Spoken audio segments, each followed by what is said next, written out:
Once upon a time, there was a comma. It was the most forlorn and lonely comma in the world. Poor thing.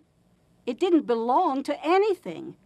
It wasn't in a book, or on a sheet of paper, or scrawled on the back of an envelope. It wasn't anywhere that commas are usually found. It couldn't even get into a newspaper as a typographical error. It just wandered around in space, not attached to anything, alone. In this condition, the comma was, as you may imagine, terribly unhappy. Perhaps you're going to say you don't imagine any such thing. Perhaps you're going to insist a comma hasn't any feeling. But wait a minute.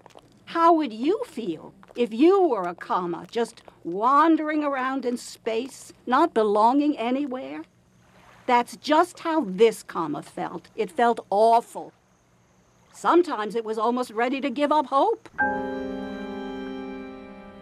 One time, when the comma that didn't belong anywhere was feeling a little better than usual, it thought to itself that it might be more of a success in life if it had a name.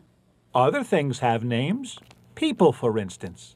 They're all called people, but each one has a special name besides.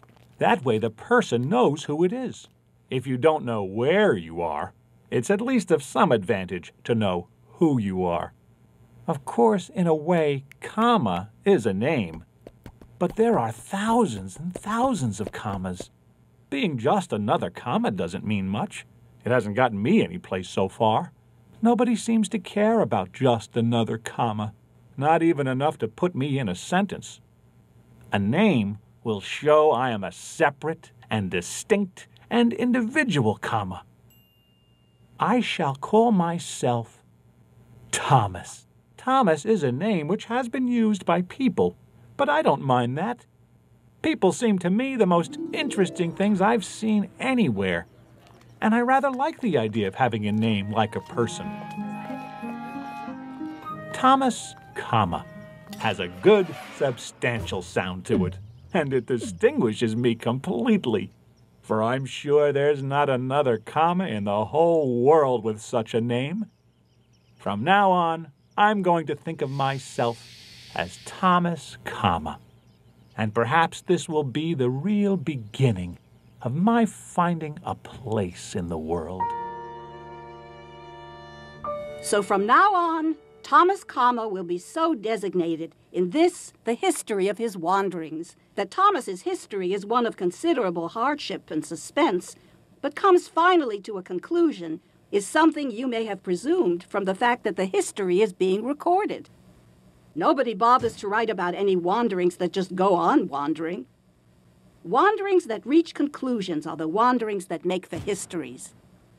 It's true that histories are sometimes written that don't seem to get anywhere. But all that happens in a case like this is that the historian concludes there is no conclusion. So you see, there is a conclusion just the same. The rule to remember is, a history is written because it has a conclusion. What kind of conclusion Thomas, comma's history has, I'm certainly not going to tell now. But its having one is something you don't need to worry about.